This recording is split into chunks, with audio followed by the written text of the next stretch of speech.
the act of killing is so, it's so savage, it's so unhuman. Oh, is it? Yes, it is. What's unhuman about it? Because we've been taught that life is sacred, to respect life, to preserve life. We've been taught to be honest, too. No, but hold on the subject of killing, All right. okay? We'll get to honesty later. From the time you were little, even in the foster homes, I would imagine, you had some kind of training about God, about mankind, about being your brother's keeper, about not shedding blood, about helping somebody in trouble. Well, the way I was raised, pal, you did nothing but shed blood. You never believed in God? Nope.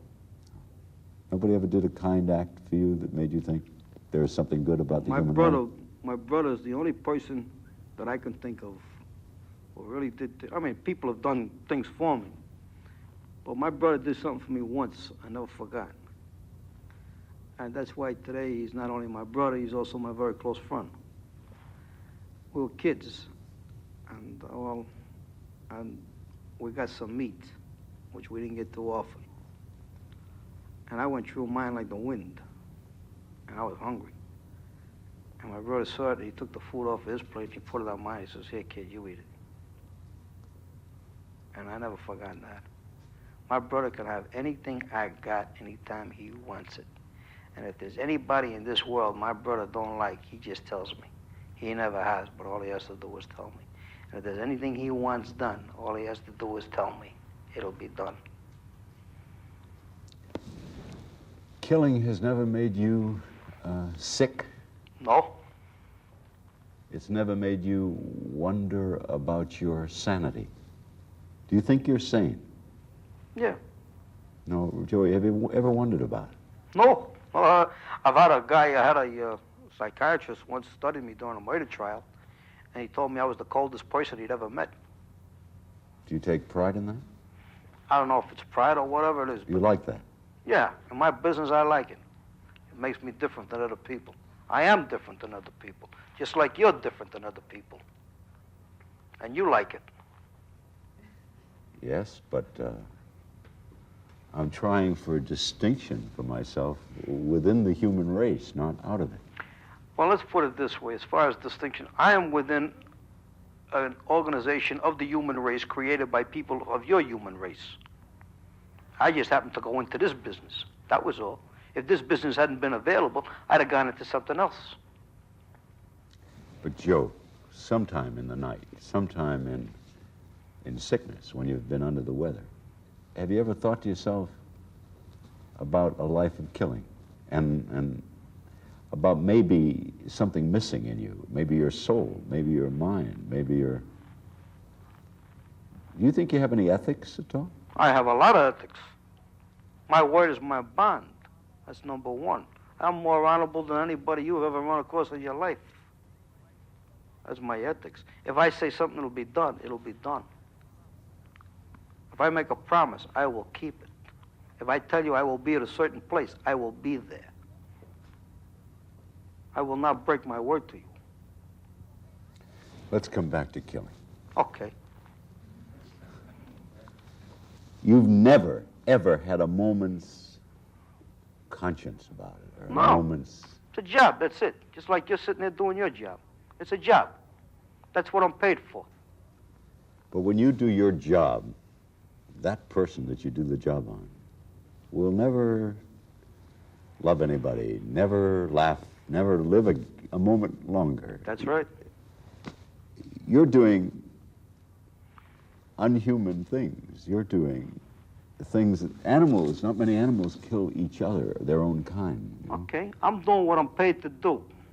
Couldn't you be paid interesting monies doing something else? Like what, push-ups? You have Shylocked. You've loaned money at usury rates. You have Shylock and loaning money is the same thing. Right. You've hijacked cigarettes. Right. No, I haven't hijacked the cigarettes. I bought them and bootlegged them. I've transported narcotics and diamonds. I've been a bookmaker.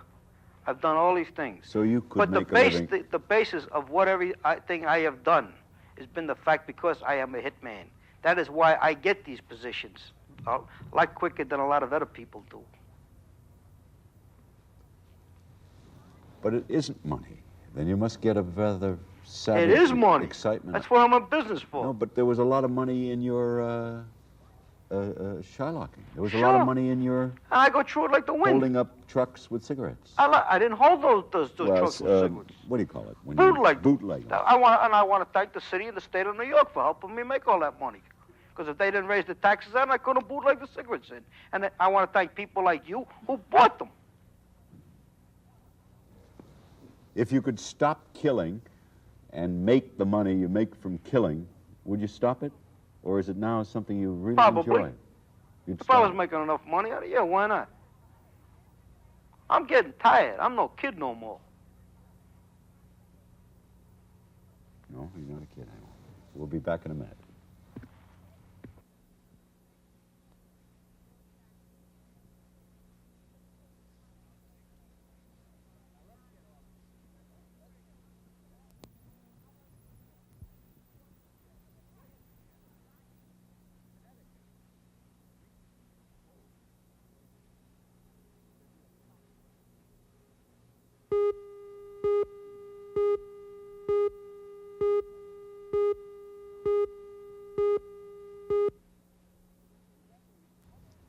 Joe, it's inconceivable to me that in all the years, from 16, when you killed your first man, to this moment, you haven't had a moment of doubt or a moment of maybe self-hate or a moment of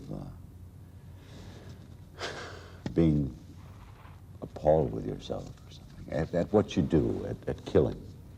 Ever, when you fell in love? No, when I married my wife, I seriously, and Jack was dead then. Your first wife? Yeah, and I seriously thought about, getting out of the business or doing something. Did she know what you did? Yeah, she knows, she knows I was a bum. And, She know you were a killer?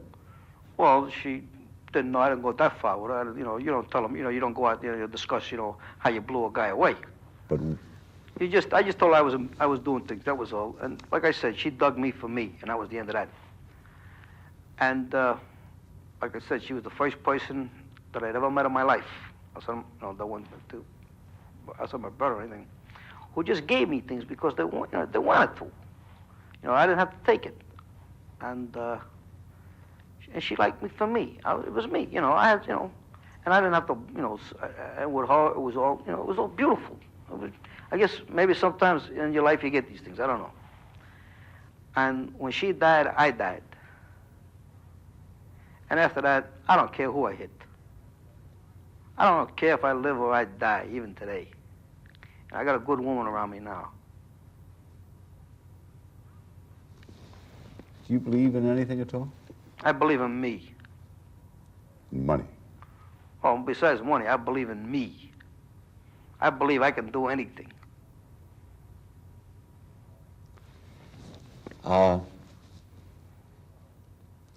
When you're out on a hit and it goes wrong, you say it never has. If you were caught and tried. I've been arrested and tried.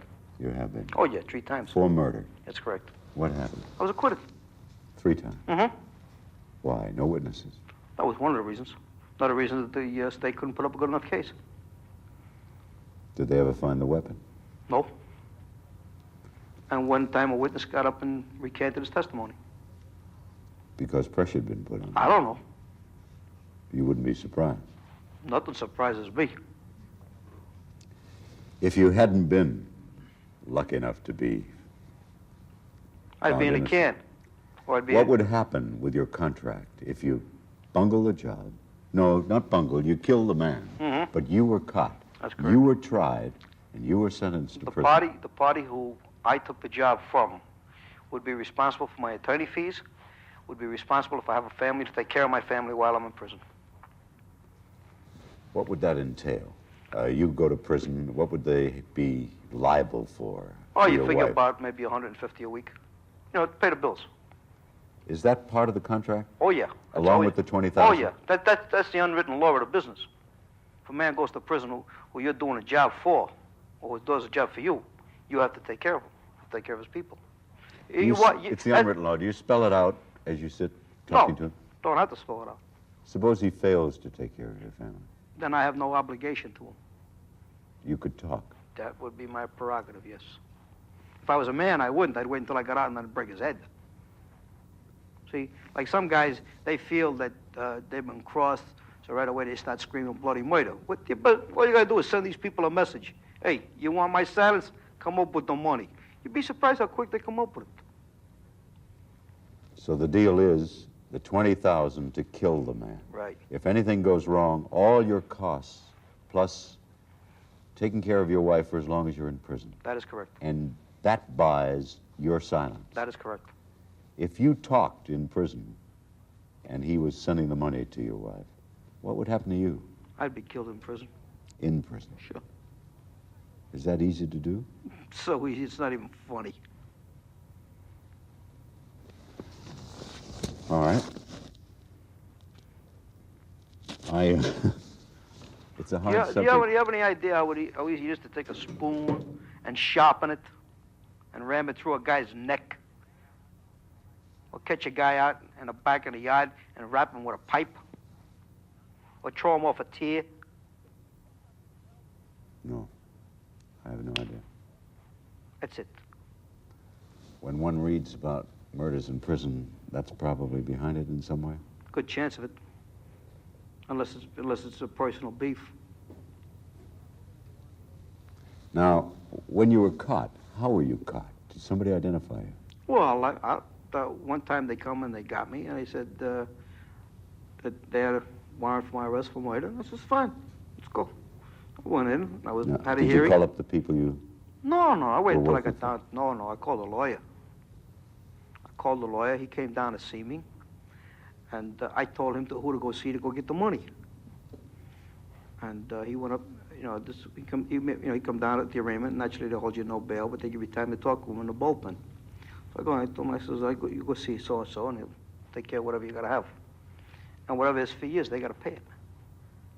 And then after that, in a situation like this, you never lie to your lawyer. You tell me the what truth. is the fee, Joe? Could be, I don't know. One guy got $15,000 for defending me. Another guy, it was 17 and change. Another guy got 25,000. And I don't care what he gets. But see, one thing you learn, you never lie to your lawyer. Like one guy, like I had a lawyer one time. He says to me, he says, did you do it? I says, yeah. He says, well, I'll cop you out. I says, take a walk. I don't need. I can walk in there and do the same thing myself. I want a guy that's going to walk me out the door. So I got another lawyer. He said, you do it. I says, yeah. He says, okay. He says, you're innocent. You gave him the man's name who hired you. Right. No, I didn't give him the man's name who hired me. I gave him another party. I gave him the party who originally contacted me. Right. It's his responsibility. He goes to him, and then he contacts the party who hires me. You never reveal who the individual is who hired you. Right. And he contacts him, and he gets the money. Whatever he wants, he gets. And from that day on, because I'm held in no bail, my wife gets money every week. She may get 150, 200, whatever. You were held in the tombs once for a year. 10 months. Right. You kept postponing the trial? My lawyer kept postponing it. Why? I don't know. He wanted to work out certain legal maneuvers. Until finally we were ready. We went in, then the state said, well, they weren't ready because they couldn't find their witnesses.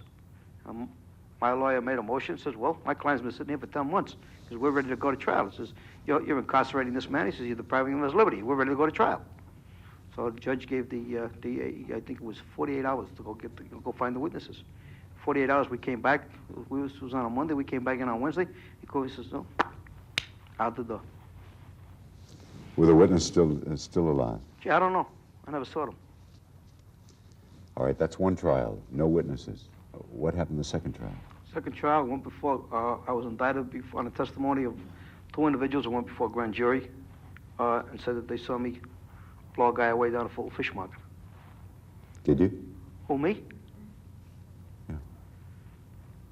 Yeah. And then they gave the testimony before the grand jury, and I was indicted. And we went to trial. One guy couldn't remember nothing, and the other guy said, no, it was a complete mistake, it wasn't me. So that case went out the window. Both of those witnesses surprised you? No, I figured they'd tell the truth. Right.